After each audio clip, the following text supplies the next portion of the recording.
Today on Government Matters, for more than 60 years, the National Reconnaissance Office has worked to see it, hear it, sense it.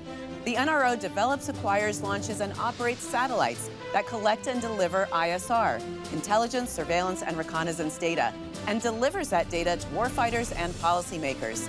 In his first TV interview as director, Chris Scolese joins me. Government Matters starts right now. From Washington, D.C. and around the world, this is Government Matters with Mimi Geerges. This is Government Matters, the only show covering the latest news trends and topics that matter to the business of government. I'm Mimi Geerges. The National Reconnaissance Office provides credible, usable intelligence, reconnaissance, and surveillance information to government agencies. Chris Scolese is the director of the NRO. Chris, welcome to the program. Thank you, Mimi. Glad to be here. Last year, you marked your 60th anniversary. Tell us about NRO's history and what makes it unique.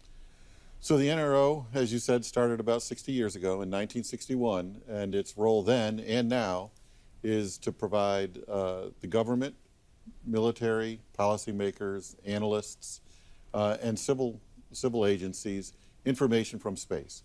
So we basically look at the Earth and try and understand what is going on. NRO's very existence was classified. Are you able to tell us when and why that was unclassified? So for 30 years, the first 30 years of the NRO, we, in fact, were a secret. Not many people knew who we were, although they often saw our launches on television or in person. And then about 1992, it was determined that it was time to open up and let people know that we existed and that we were providing the information that's needed to understand, the intentions of our adversaries, as well as to help the warfighter and the first responder. But why was the existence classified in the first place? I mean, it's not a secret that, every government spies. Yeah, they wanted to protect the technology, and that's still something that we do today. We have to develop the latest and greatest technology so that we can stay ahead, not only of what people are trying to hide, or countries are trying to hide, but also recognizing that technology is improving and we have to become more efficient. We have to be good stewards of the government's money.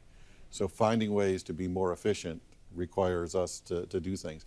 That in and of itself doesn't require us to be secret. It's really the technology and the capabilities that we bring that we don't want others to know that we have. Tell us who your customers are and how you go about fulfilling your mission. So our customers are really the government. Principally, it's the intelligence community and the military, but we also support the civil sector as well in providing information, because we are looking at the Earth and we do look at it, and we sense it, and we try and understand what's going on. We provide that information to other government organizations that actually turn it into a product. So the National Geospatial Intelligence Agency, National Security Agency, FEMA, whoever it may be. And how we accomplish that is we put satellites into orbit around the Earth in various different orbits depending on what needs to be sensed and how quickly they need the information. And about how many launches and how many payloads do you launch per year? That varies. We can launch, several a year. This year we're going to have several launches. Last year we only had 2 launches. And each launch may carry one satellite or it may carry multiple satellites. So it's hard to say what the average is, but if I had to give a number, I would say we probably average about 4 launches a year. So space now is a contested domain. Can you talk about the threat environment and how that has changed over time? Certainly. You had asked earlier one of the things that we do, and one of the things that's changed from the early days in the 1960s and 70s is space has indeed become contested, and to some extent it's become much more threatening. We're seeing Russia and China. We've seen the ASAT tests that they have conducted in recent years. This is anti-satellite. Anti-satellite weapons where they're launching them and they're destroying satellites. That clearly is a threat to our systems. So we have to work to develop architectures that are not necessarily immune to that, but make those weapons less useful to them and still allow us to provide the information that's needed to make decisions or to help the warfighter. How are you able to do that? How are you able to protect those national security assets and really the resiliency of those assets? So it comes in a number of different ways. One is by the architecture. We go off and we're saying we're using a proliferated architecture now, which is putting up multiple satellites in different orbits so that it makes it more difficult for people that want to do damage to us to pick one and do some damage. And it also allows us to have the ability to revisit a site more frequently so that we can collect more information to see what's going on.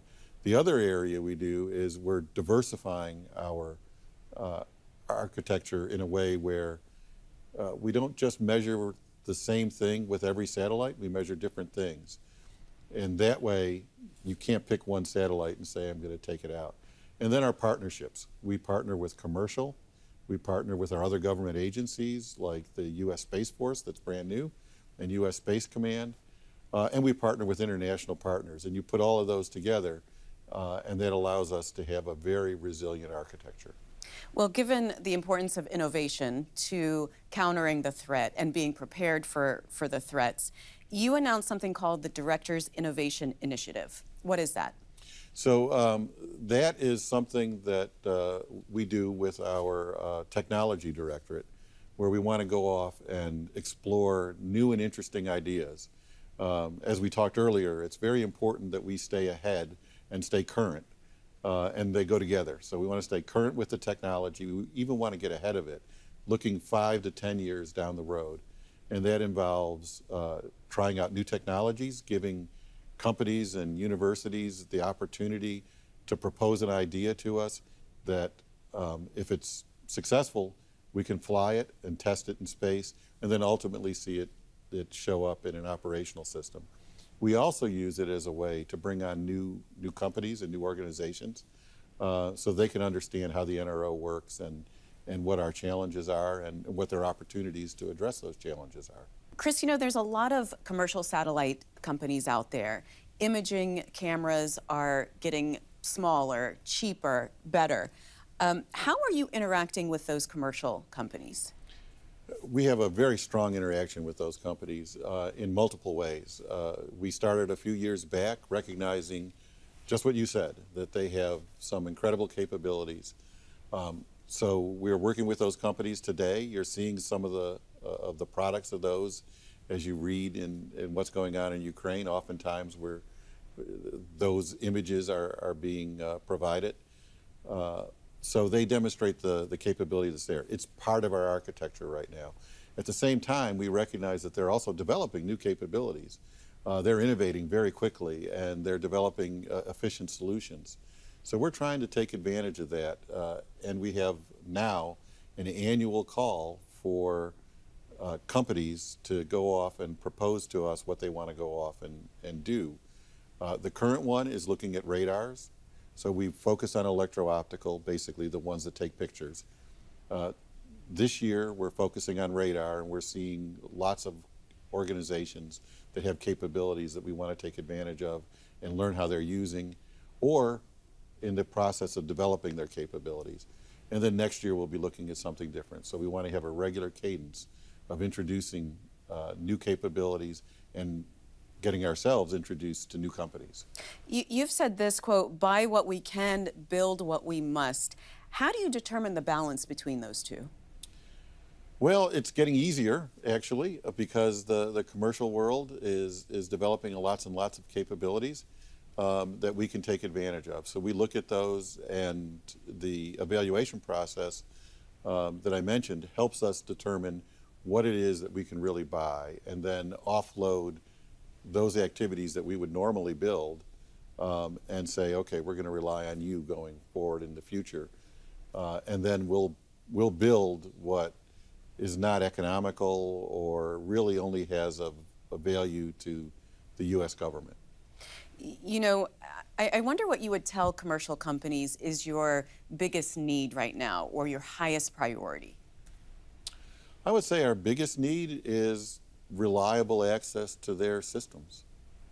And we're getting it for the most part. And this is, a problem across government, but the idea of bringing in those new companies, the startups, the small innovative companies, are you able to, do that in a way that brings them in and maybe shortens that acquisition cycle so that, they're not going out of business while they're waiting for you to write the check? Yes, and we work hard to try and do that. The Director's Innovation Initiative is one way, particularly for those companies that are really just starting out with a new idea, or they have a new, a new system that they want to try in space that they have developed for other applications. So we want to catch them very, very early and go off and work with them so they can see what the value to us would be, and we can see how we can help them deliver that value. And then at the same time, we want to go off and engage with companies that have more mature products through the annual program where we're going to bring on commercial activities, try and test out for a year or two to see how we're going, provide funding so that they can mature their products, and then they'll either integrate into our systems or they won't. Let's talk about international collaboration and cooperation. You've just announced a partnership with the UK. What's that about? So with the United Kingdom, what we're doing is we're going to actually do our first launch from the United Kingdom in a long time on a horizontal launching spacecraft. It's going to launch from an airplane, a 747, and then fly out over the Atlantic. And what we want to do, though, ultimately is two things. One, demonstrate the strong partnership we have and demonstrate that we have multiple launching opportunities. But the satellites are going to be something that's going to be interoperable with our overall architecture. So we want to demonstrate that a system developed by the UK, for the UK, can work seamlessly with our systems. It's an experiment to look at how we can seamlessly operate, and it's also adding capability to the system with systems that have been developed by the UK. You mentioned the U.S. Space Force is relatively new. How are you interacting with them? How are you working together with them? We work very closely with the Space Force.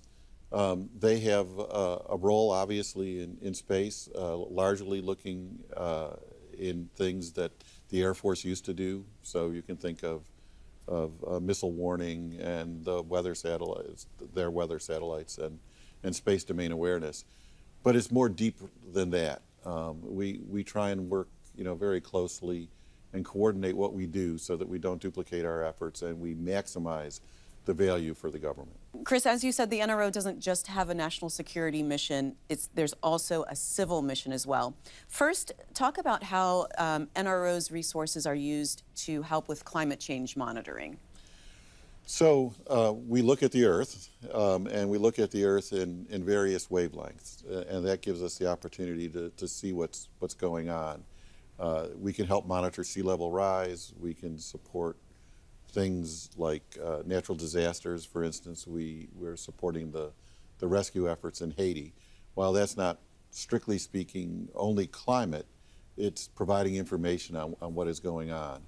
And as we look at various areas around the globe, we can see how things are changing. How is land being used? What crops are being planted to some extent? And we provide that information typically through the National Geospatial-Intelligence Agency or directly to FEMA, as the case may be. But we're collecting that information all the time, 24/7, and then we distribute it, and it's used by others to go off and make those assessments. Let's talk about the people at NRO. You have a blended workforce. What does that mean? So the NRO was created, as we said, 60 years ago, and the thought then was that we needed diversity of thought. They created an organization that was composed of the CIA and the military, at that time, the Air Force and the Navy. And today we continue that diversity. We still have the CIA there. We still have the military there. We've added a branch, of course. The Space Force is now the the biggest military component, but all the services participate in it. And then we have what we call a cadre, which is a direct hire into the NRO. That gives us the diversity of thought, the diversity of people, and that's really what our strength is. We have an incredibly committed and devoted workforce that brings a lot of ideas. We have fantastic engineers and scientists and people in finance and in contracts that are allowing us to accomplish our mission. Well, now that you're not a covert organization anymore, you can be a lot more open with your hiring. What are your biggest hiring priorities right now? So hiring, it's the same as everybody. I mean, we really need people that are interested in space, interested in technology, interested in advancing the national security of our nation, which includes, as we just talked about, climate change. I mean, climate is an important part of what we need to understand going into the future. It's going to change a lot of things, and it's going to cause disruptions. So that plays into our national security as well. So who are we looking for? We're looking for people who are really interested in trying to be at the cutting edge of technology and trying to help us better understand the world. Well, speaking of people, how was the NRO impacted during the pandemic?